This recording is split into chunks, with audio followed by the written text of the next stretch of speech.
right.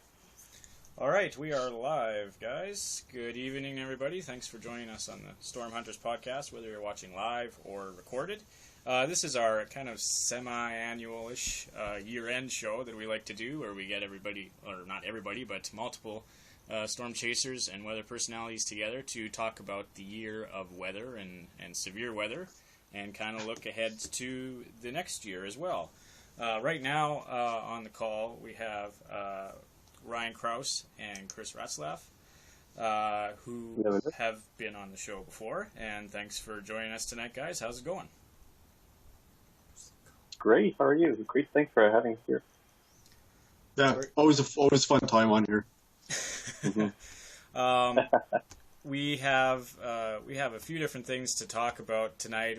I've assembled a few photos as well of your guys's that I want to show eventually on the stream as well, that are very top notch. But first of all, let's just start with a general question that you guys can kind of talk about and discuss. What was your favorite personal chase of 2016? Location, event, what have you?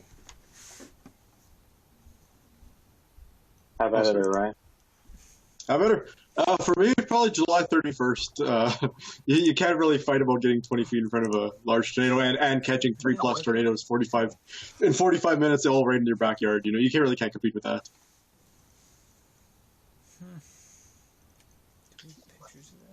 Yeah, you were pretty close to that one.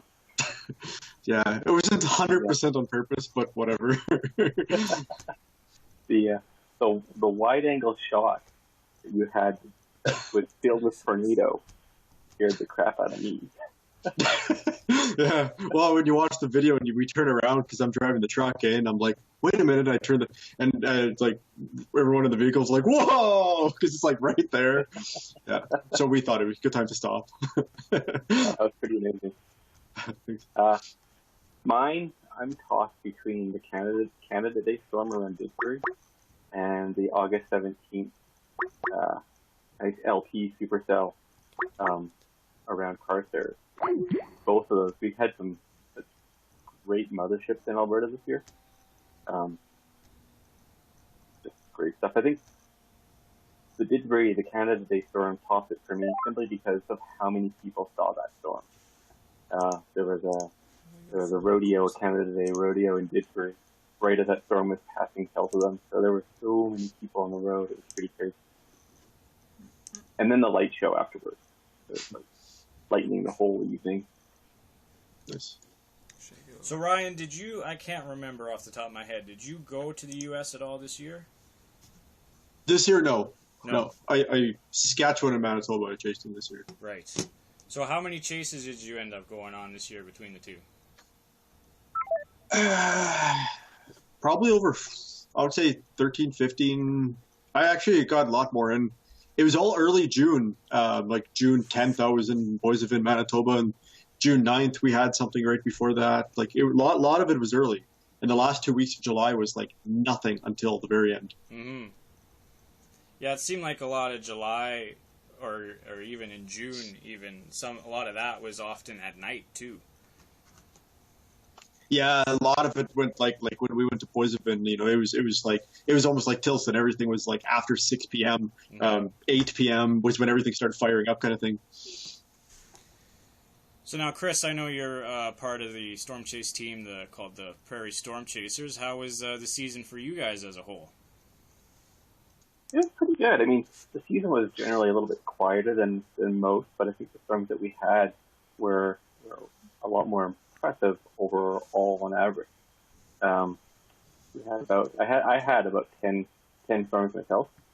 Nevin caught a few up in Edmonton, and Braden and I kind of tag teamed down in around Calgary area. But yeah, no, overall, I think I caught some of my favorite storms ever, which is always nice to have a few new favorites in the list. Nice. You had a storm here, and I had a photo of it here somewhere near Calgary, I believe, that was quite photogenic, as I recall. I'm going to find the photo here and put it up.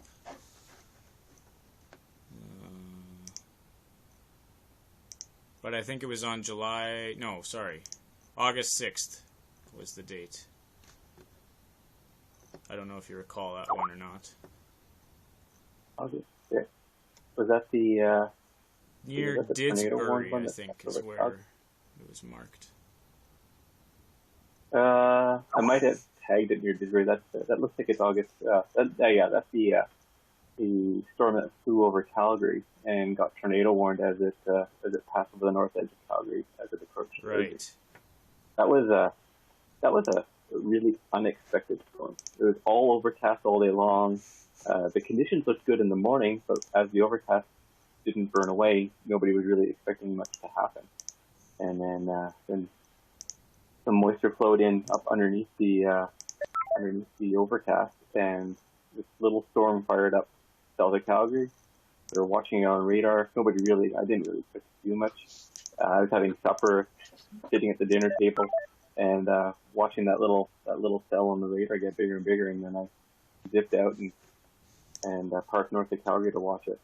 Tough one to track though, because it was running parallel to the highway, but not anywhere that was really easy to track without getting onto the major highway, which is never fun.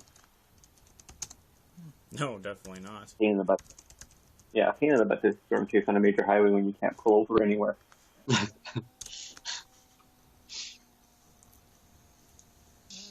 So then, Ryan, what was the most challenging chase of the year for you? Challenging.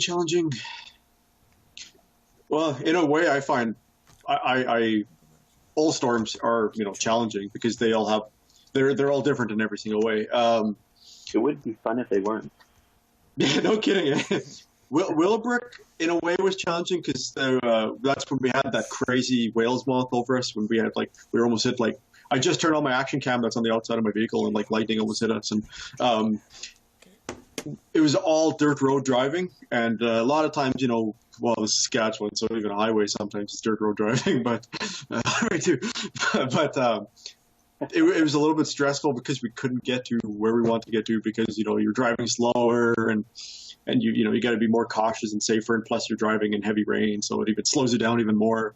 So Willowbrook, even though it was really amazing, it was also kind of stressful because we couldn't be where we wanted to be.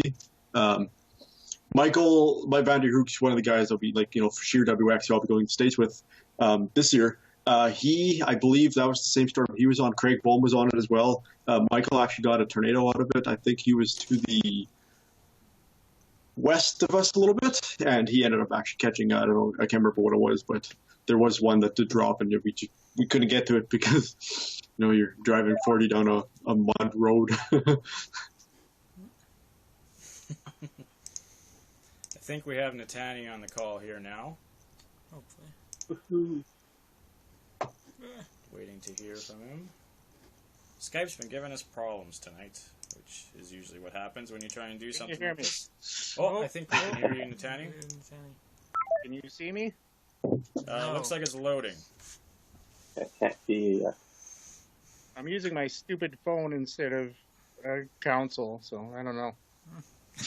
Well, at least we can hear you good. How are you? I'm alive. I'm well. I hope everyone had a Merry Christmas. Indeed, and yourself? So we've had... Much like every... Hey, there you are. Sideways, but... We've had... You're sideways, but you're there. We've Wait. There you go. It's all match. There you go. It's Raiden.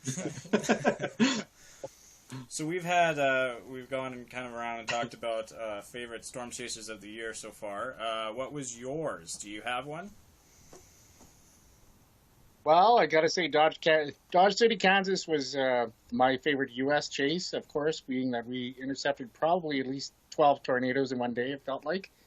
But I think here in Saskatchewan, my favorite one was the Canada Day one. That was really awesome.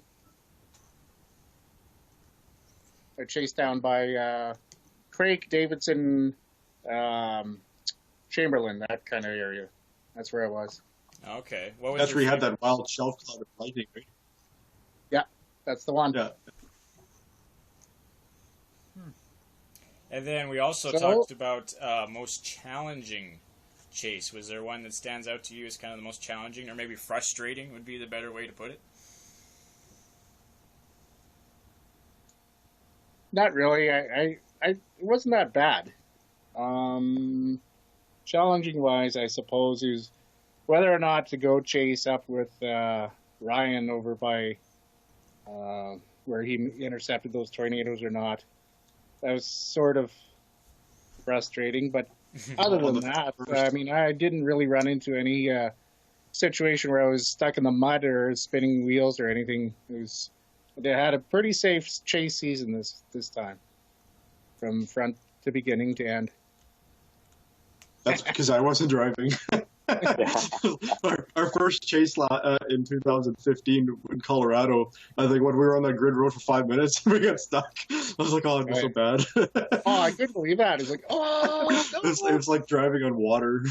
But yeah, I mean, we were driving for probably 16 hours straight, right?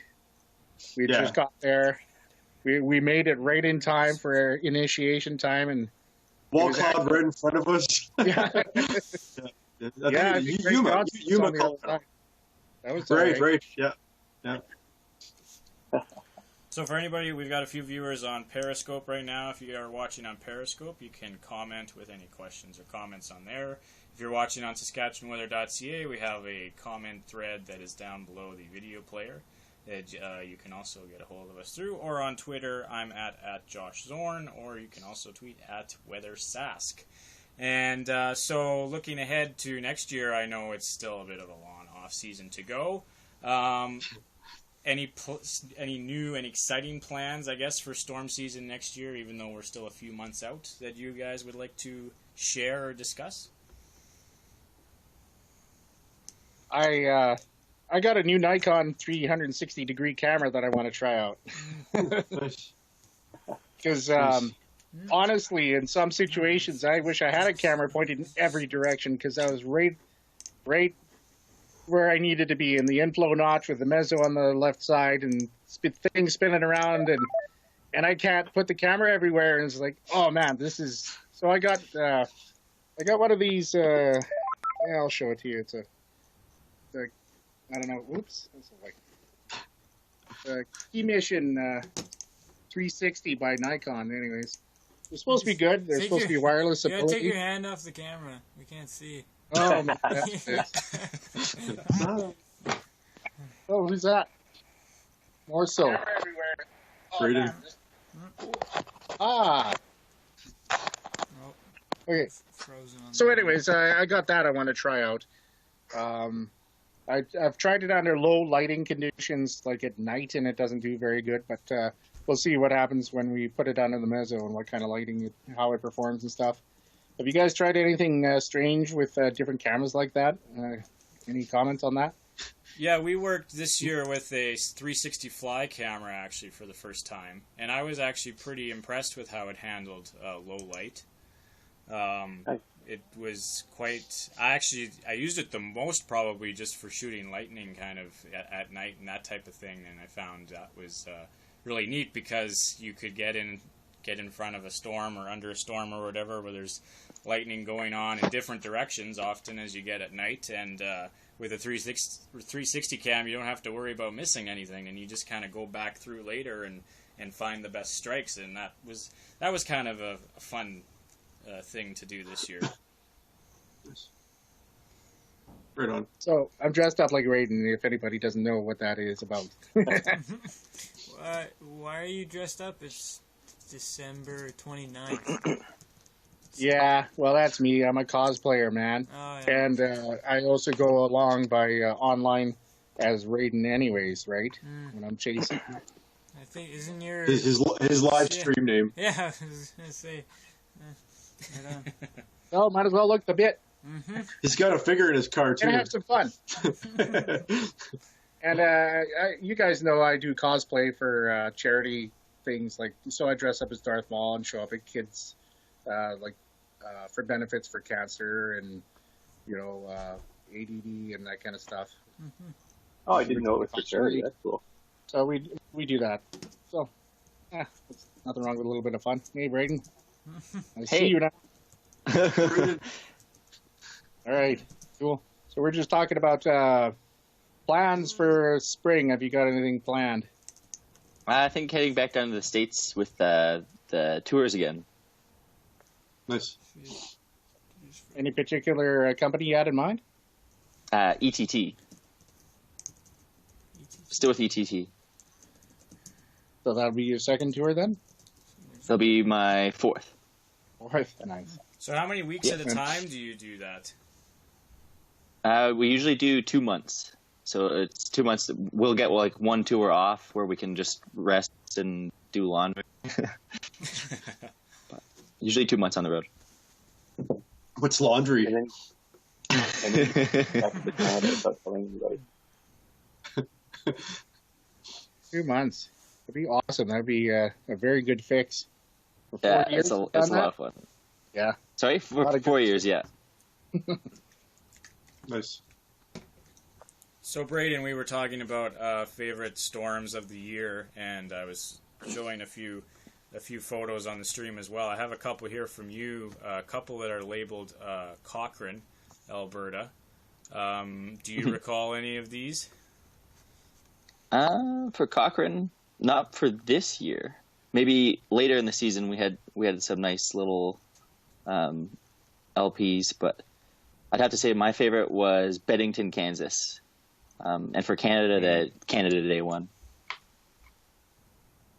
Yeah, that Bennington, Kansas, is that the one that went on to went west and almost hit Chatham and Solomon? Yeah. Yeah, that was an awesome. Wow, that was a crazy. big tornado. I remember that. It was huge. Yeah, probably the craziest tornado I've ever chased, for sure. Were you with the tour vans that day then, I guess? Yeah. So what was it like in the vans? It was interesting. After that? It's like driving a sailboat into 100-mile-per-hour wind. Sailboat built like a brick. Nice. So it doesn't handle mud roads too good, or is it okay? It's not too bad. It's surprising with the weight of the people actually helps it a lot. Yeah, I was wondering about that. That would happen. Yeah. So the bigger the better. Yeah, actually, the more people, the better. Nice. Right on.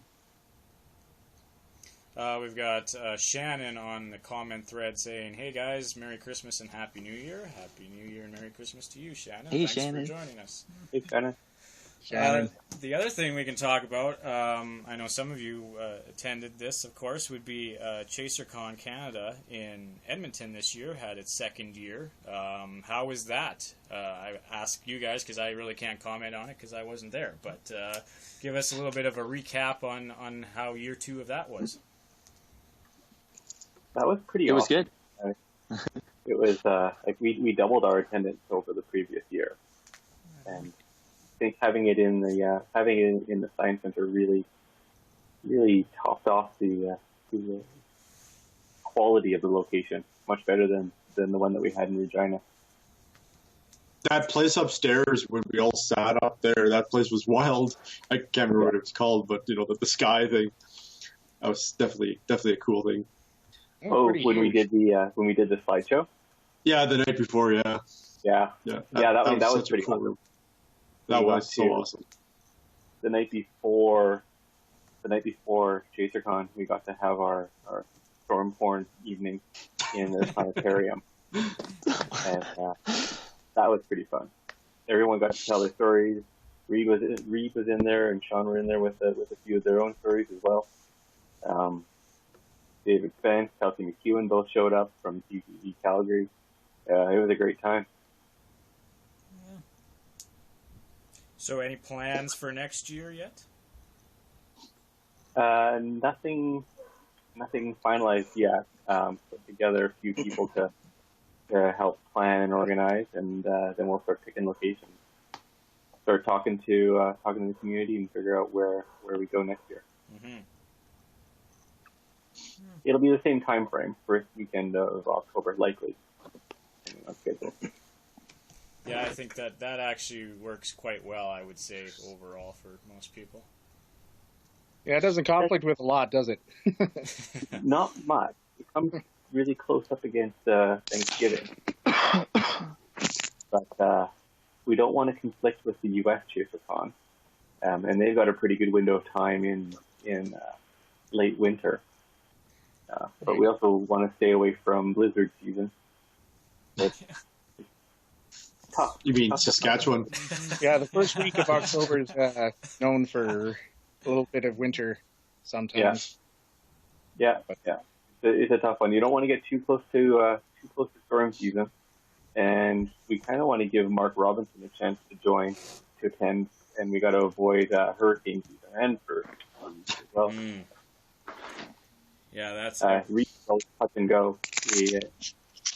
We almost lost him this year again too. It was getting close. With some of the hurricane situations that were looking like they could develop. So if you guys oh, sorry, go ahead. Go right What about ahead. the business with Claire Martin and Environment Canada and trying to get everybody more involved with social media and Environment Canada now? Is they're trying, if I recall correctly, they're trying to engage us chasers a little bit more, is using our reports as a citizen science collective intelligence gathering, if I understand that correctly. Is that what you got as the gist out of it? Citizen meteorologists, I think, is what you call this. Yeah. Although that term created a little bit of controversy among the actual meteorologists. Yeah, of course. Citizen meteorologists, but we didn't. But no, it was pretty awesome to have Environment Canada and be able to present without having to be undercover. I think that was pretty cool. Definitely want to follow them on Twitter and Instagram and on Facebook as well, right? Mm-hmm. So if anybody who's listening, look up Environment Canada and add them to your list of people to watch their tweets and see what happens. I want to see where this goes. I want to make this work and try to gain their trust a bit more in the people that are out there making reports.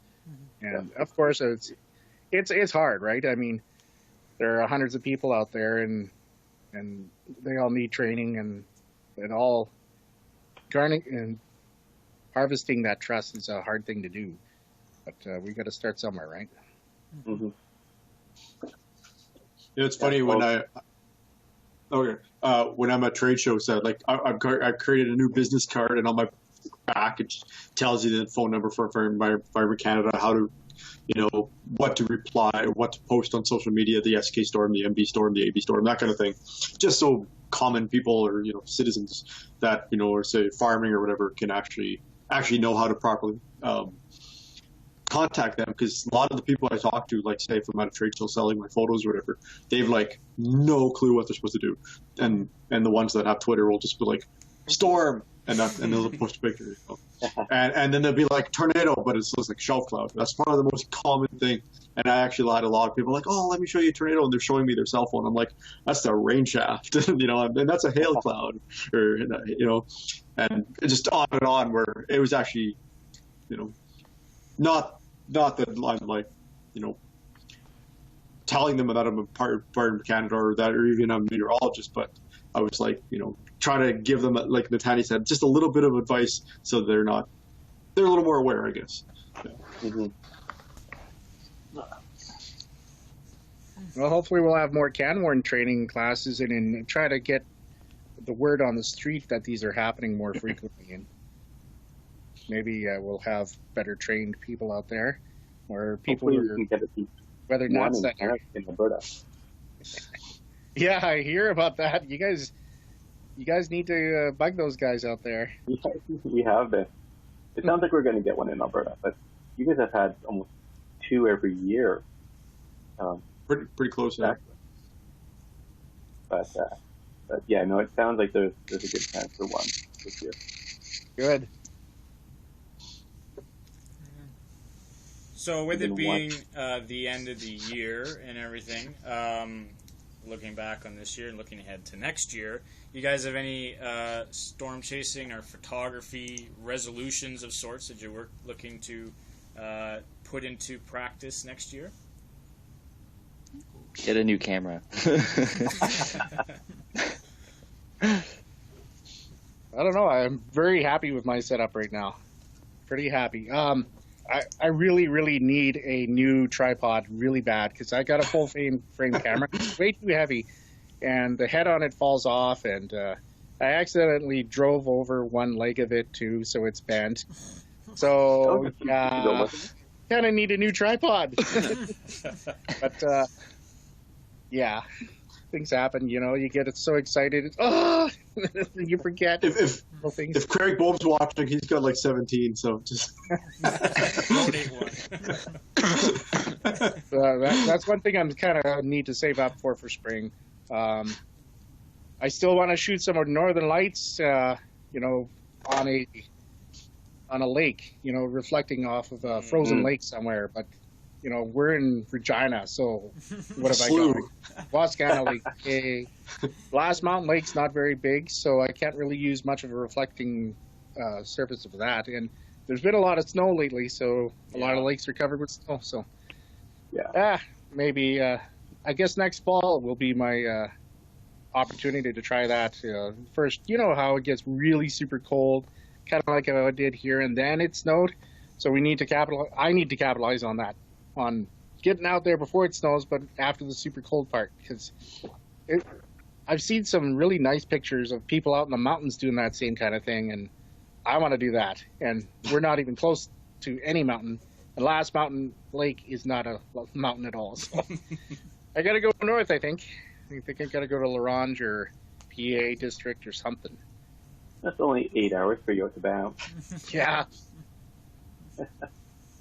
Yeah, and God knows, it could be overcast by the time I get there. And I hear there's a little bit of Aurora Hunter convergence at certain lakes anyways, so... yeah, Aurora tourist. Yeah. Minnewanka. That's a bit of a crazy place. Everybody in Banff heads up to Minnewanka. It's probably worse than storm chasing convergence, eh? Oh, man. And they've all got headlights, so you're trying to watch the night sky and everyone's got their headlights on.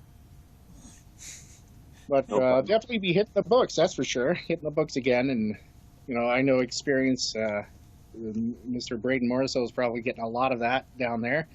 But for us city boys who don't get out that much, books is my guide, unfortunately. So got to do the best we can. And always go to Canwarn, and there's always something new to learn that you missed last time. And even the experienced seasoned veterans can learn something from them as well. They have got access to statistics that we don't, and it's always I find it very useful to hear from John Paul Craig about where the storms are, where they're happening, and what the trends are over the years, things like that. I find it really useful to go to those. I wish I could get Dallas Hicks to put on another severe weather course out here again, but I hope you're listening, Dallas, because you put on one kick butt course down here in Regina. He's put on a couple of severe weather courses at the airport, and they've been really, really good. He put a lot of work into it, so if he's listening, I hope he can put one on again. Even for the experienced guys, he's got some meteorology background that everyone can use. I've heard great reviews of his courses. So what are you guys doing the rest of the winter until spring? Nothing. Sleeping. That's how you do it, Avery.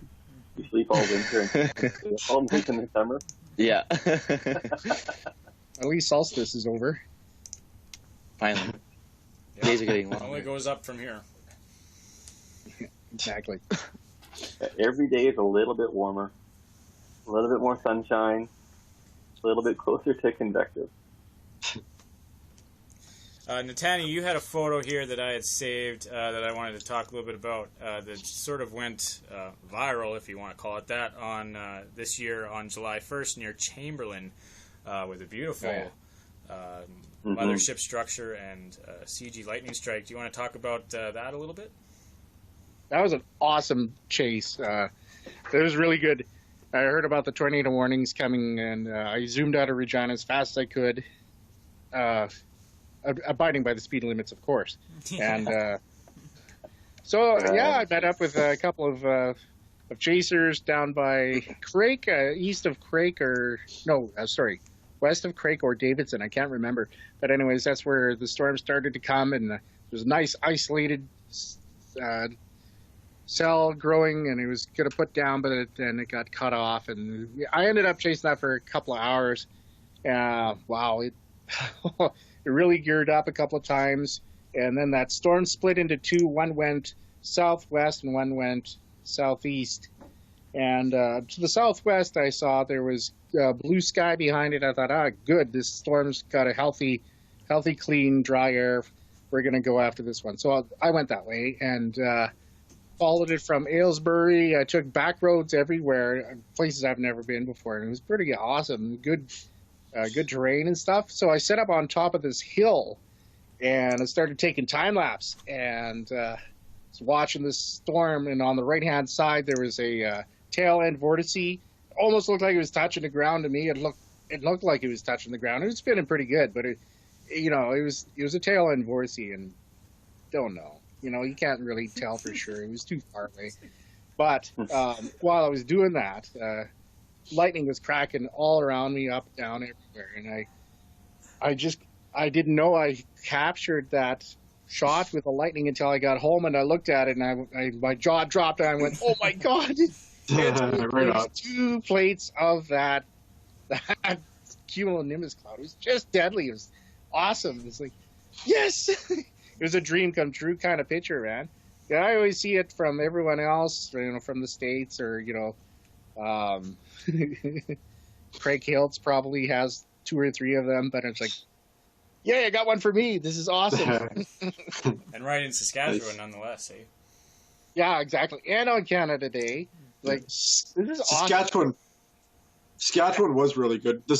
Even if the storms weren't a lot, if there was a lot of storms, every storm I was on was so crazy photogenic. Is like you said, the Willowbrook, July 2nd, the next day when I was in Pontex, and I had a similar shelf cloud, but I didn't get the lightning shot.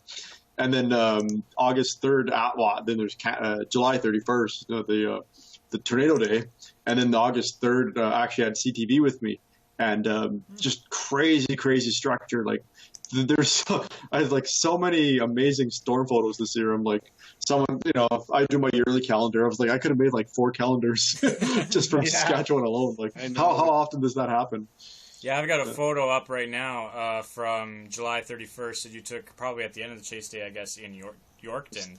The Mammatus clouds. Yes, when I look at that photo, I just, without looking at where it is, I think it's almost somewhere, that's got to be a storm in Tornado Alley or something, but no, it was in Yorkton. Yorkton. Yeah.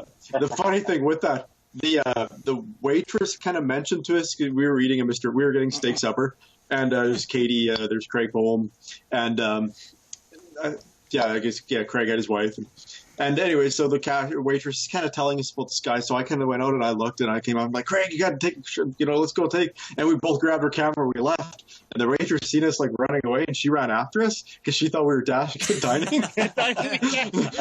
We're like, no, we're just in the parking lot shooting pictures of the sky. It was kind of funny. I love time lapsing those. Those are awesome to watch. If you ever time lapse Mammatus clouds, they're so. I've never even thought of that. Yeah, if you ever get time lapsing, those are so cool. Are they bubbling? Is that? Yeah, they actually bubble, and you can see the light and the shadows shifting, and it's so cool. It's wicked. we did that after that tornado outbreak in Kansas. We stopped in Dodge City at eat steak, of course, and while everybody went in, I stayed outside to set up my camera and made a time lapse of the Mammatus here. It was just outstanding. It was sweet. It was awesome, man. So we've got a few minutes left. This is the part of the show where I just like to throw it out to you guys kind of as a open round table to just talk about whatever you guys, if you guys have any thoughts you wanted to bring up on the show, now is your chance, because I am all out of my scripted questions. Scripted questions. I'm not a very good off-script person.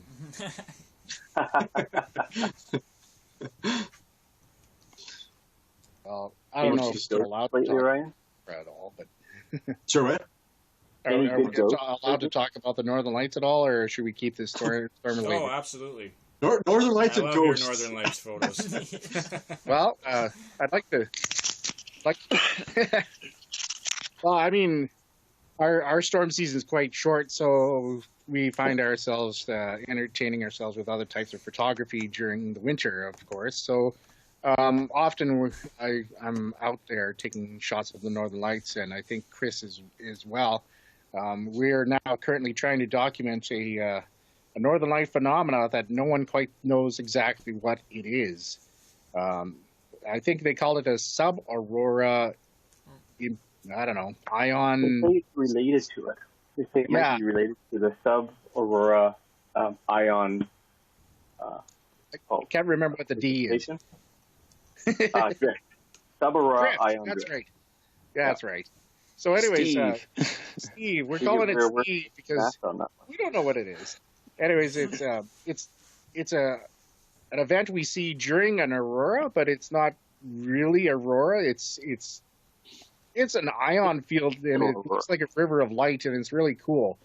But it's well away from where the Northern Lights are, and it kind of looks like a contrail to the untrained eye.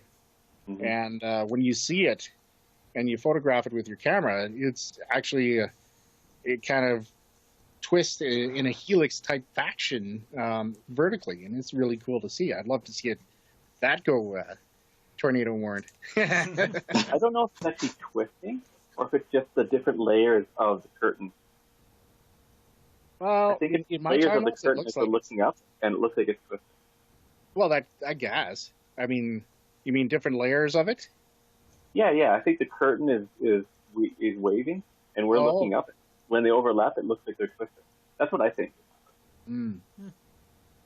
Yeah, that's one thing I'm supposed to do is during my Christmas holidays is take one of my time lapses of a Steve event, and I'm going to slow it right down and take a high zoom in look at these, and I think they're twisting, but you could be right. It could be like a shimmer type thing. But anyways, that's one of the things that us Canadian prairie chasers have discovered, and we've been documenting it for some time. And we've got people from NASA and NOAA and the Aurorasaurus group that are interested in documenting it and finding why does this happen and why doesn't it happen for every single geomagnetic storm. Kind of like a tornado, right? How come there's not a tornado for every severe thunderstorm, right? You know, so we got the same thing happening with a Northern Light event where we have this sub-auroral ionic drift thing, Steve, and we're trying to find out why does it happen, and is it a seasonal thing? Does it only happen during spring to fall, or does it only happen during the summer, or that kind of stuff? So this is a kind of an exciting thing that we're out there documenting. If we can find it, you just got to be cognizant of what you're looking at, because I know the Northern Lights are spectacular, and I've been shooting them, but sometimes I've seen Steve at the same time, and I was like, oh, what do I choose? Do I shoot this Northern Light thing? Is looking awesome, or do I shoot Steve for a half hour to 40 minutes? So what I think is cool is we're always looking north, and Steve is happening over our heads, so it's, you don't always catch it, right? It looks like a contrail a lot of times until you start to expose it. But what's really cool is that our friends at NASA looks like they're actually trying to figure out the acronym to officially call it Steve, which would be hilarious. That would be cool. Yeah, cop pulls you over. Yeah, I'm going to go out to shoot Steve. Shoot Steve, man. But yeah, I think that's really cool. I mean, we've come up with that nickname, and if we can get it officially classified, That's history right there, man. Yeah. That's awesome. Because it was on a lark, right? Someone was saying, well, we can't call it a proton arc. What can we call it? We're like, well, let's call it Steve. Exactly. Steve's a good name. And now we've got people at NASA calling it Steve. It's fun. Nice. It's awesome. It's great. There's some interesting papers on what they think it is, and Yeah. well, we'll keep documenting it and figuring out why it happens and when it happens, and send that information in. So if you guys see it, try to tag Aurorasaurus on Twitter. It's at Aurorasaurus, and hashtag Steve in there, and attach your photograph. Of course, include your location, your time and date, local time, of course. Without that information, it's just a picture drifting in the wind and no one knows what it is. So that's very important information. Make sure it's well documented. Cool. And the cool thing, though, Tane, is that you and I could be labeled as contributors to the paper. Yeah, I've heard about that. Yes, That'll that would be be really sweet. cool. Being named in a NASA paper. That'll be fun. Nice. Well, at least a legacy can be left behind when we're gone. That's no, cool. literal. Yeah. No, it's going to be fun. All right, guys. Well, that about does it for our time. But thank you guys for joining us very much. Hope you all have a very happy New Year's. And hopefully we'll see you out there storm chasing next season. Hopefully it's a good one. And hopefully we make it through winter without too much depression. Yeah. In Saskatchewan? Winter? Depression? It only took 2 weeks for me to start getting SDS, man. All right, take care, everybody, and we'll talk to you later. See you guys. Stay safe. See you. See ya. All right, so that does it for our 2016 year-end podcast. A couple things to note. We have a brand new website if you are watching on SaskatchewanWeather.ca. That is a completely redesigned website. However, it is not yet completely done. So it is sort of a partial redesign that we have launched just today. And that's going to be continuing over the next month or so as we kind of move through the off-season, if you will, of severe weather. But, of course, winter moves along as well. So we are continuing to improve and tweak things throughout the winter months. And we want to thank all of our guests tonight for joining us: Chris Ratzlaff, Brady Morriso, Ryan Kraus, and Tani Barasa, and for their input.